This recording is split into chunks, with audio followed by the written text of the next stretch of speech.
Mega engineering Euro Exim bank కి ఒక big shock తగిలింది. స్కామ్ కేసులో బిగ్ అప్డేట్ అందించబోతున్నాను ఇప్పుడు నేను మీకు.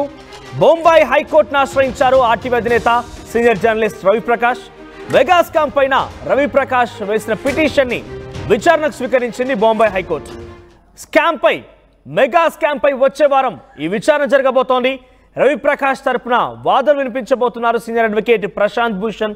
ముంబైలోని బోరీవాలి తానేల మధ్య ఉన్నటువంటి 16,000 కోట్ల విలువైనటువంటి అండర్ గ్రౌండ్ టన్నెల్ కాంట్రాక్ట్ ని దక్కించుకునేందుకు MMRDAకి ఫేక్ బ్యాంక్ గ్యారెంటీలు సమర్పించింది మెగా సంస్థ.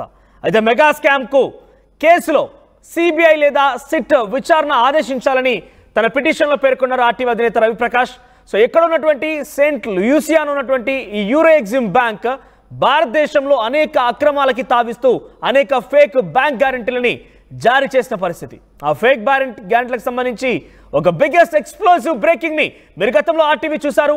ఆర్టీవీ మీకు అనేక విషయాలని యూరో ఎగ్జిమ్ బ్యాంక్ సంబంధించి అనేక ఫ్రాడ్స్ ని ఆ కంపెనీలు ఏ కంపెనీ లాభం చేకూర్చాయి, ఏ కంపెనీలకి లాభం జరిగింది, ఏ కాంట్రాక్ట్ ని ఆ కంపెనీలు దక్కించుకున్న విషయం పైన చాలా క్లుప్తంగా ఇన్ డీటెయిల్డ్ గా ఆర్టీవీ అధినేత సీనియర్ జర్నలిస్ట్ రవిప్రకాష్ మీకు అందరికీ ఇప్పటికే ఆ బిగ్ ఎక్స్ప్లోజివ్ మీకు చూపించారు. అయితే తాజాగా మరొక కాంట్రాక్ట్ ని కూడా దక్కించుకునేందుకు మెగా సంస్థ ప్రయత్నం చేయబోతుంటే దాన్ని ప్రజల ముందు ఉంచే ప్రయత్నం మరోసారి ఆర్టీవీ చేస్తోంది.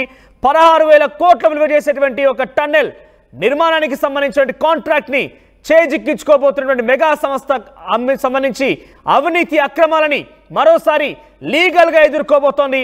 ముంబైలోని బోరీవాలి తానేల మధ్య 16,000 కోట్ల విలువైనటువంటి అండర్ గ్రౌండ్ టన్నెల్ కాంట్రాక్ట్ ని దక్కించుకునేందుకు MMRDAకి ఫేక్ బ్యాంక్ గ్యారెంటీలను సమర్పించింది మెగా సంస్థ.